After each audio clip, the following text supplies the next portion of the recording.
Napoleon Hill once said, if you cannot do great things, do small things in a great way. And so, my thought on this was, would you rather have a really nice collection of lesser coins, not necessarily common coins, but, not extremely rare either, or just a really, just hardly identifiable collection of decent coins? Yeah, I would say it's a little different in ancient coins because you always have the attraction of these things being thousands of years old. And so I think that no matter what quality it is, you can put an ancient coin in front of even a novice for the first time and show them a coin that's worth $20 and tell them a little history about it, and they being amazed that it's still in existence and that they can hold it for $20 True. or buy it for $20. I think that is the beauty of collecting ancient coins.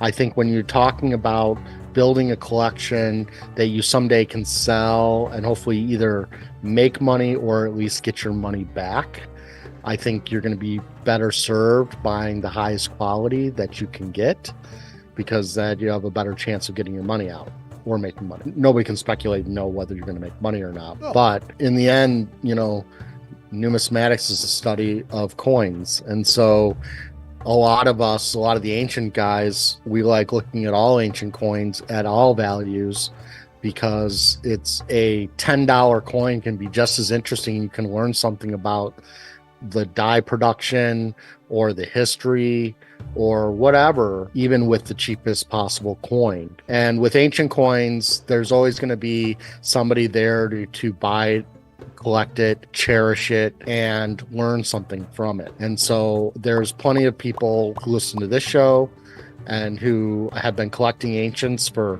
10, 20, 30 years, who don't have the means, but have all of the great enjoyment from learning about ancient coins that they could possibly ever get from any other area of collecting.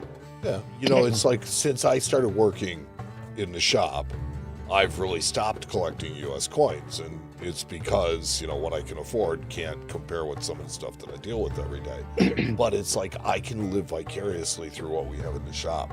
It's like I get to handle the stuff, I get to work with it, and then you send it off and you find a nice home, and, that's what you do.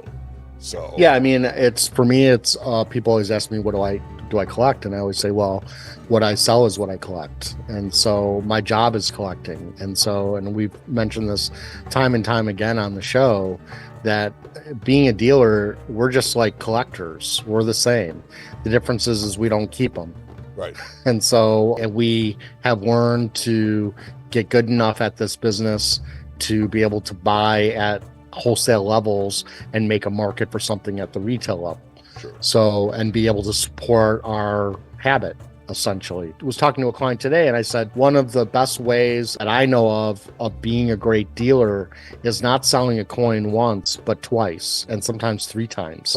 In my career. Yeah. And that means that I constantly have placed the coin properly at the right price, and then got the coin back and resold it at the right price again to be able to get it back again. If I screwed every client that I sold a coin to, I wouldn't be getting those coins back. Or I'd end up with a lot of upset clients that they took huge losses. And so more times than none, I've either gotten the client out of the coin or antiquity at what they paid, or I've made them money.